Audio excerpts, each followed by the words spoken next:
Oh my God! It's him again. Who? The international brand ambassador. Would you believe that there's no one behind the camera? He's the one talking, recording, and he's an editor. He's a professional guy from South Africa. He goes by the name of Gideon Chivuo.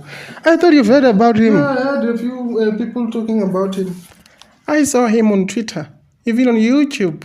He's the most trending guy.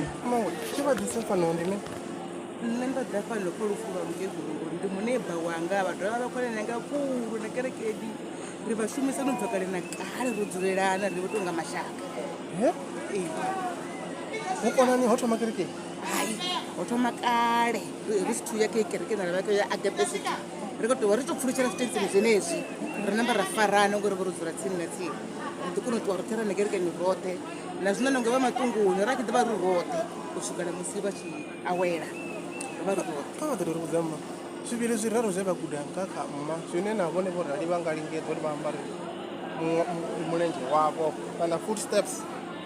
Ndi lufuno luhulusa vana mbilu ya vuthu yo funa vhathu na u funa mudzimu na thabelo.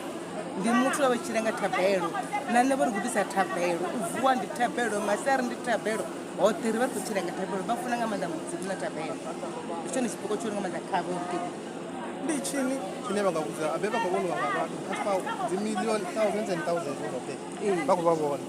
Ndi chini chine va nga vha vhudza vhathu we ri khou tshila kha ri vhe na lufuno ri no fana na vhavha nna vhe ra vha ri navho.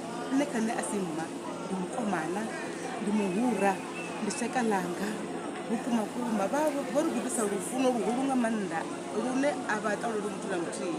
Muthu muṅwe na muṅwe ndi vho ri gudisa uri ndi wa ndeme. A hu na muthu na muthihi ane a si vhe na tshipiḓa tsha vhutshilo kha vhutshilo.